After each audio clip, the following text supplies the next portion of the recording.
ГСП онлайн. Городские новости сейчас.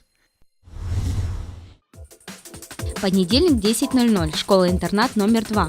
Торжественная линейка ко Дню знаний. Сегодня за парты садятся 104 воспитанника интерната, 4 из них – первоклашки. В этот праздничный день их поздравляет глава города Роман Мельник. Он вручает малышам дневник первоклассника, предназначенный для школьников Республики Коми. Не остаются в стороне и ребята среднего и старшего звена. 5 школьникам сегодня вручают дипломы и премии в сумме 10 тысяч за успехи в учебе. Достижения этих ребят, безусловно, можно назвать и успехами всего педагогического состава. По учителям мы приступаем уверенно в учебный год, вступаем в учебный год. Вакансий практически нет, все предметы будут вестись, кроме предметов ОБЖ.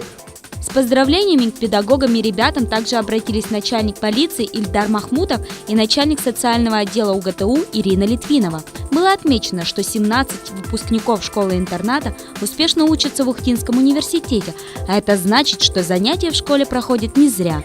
Одно из них начинается уже сейчас.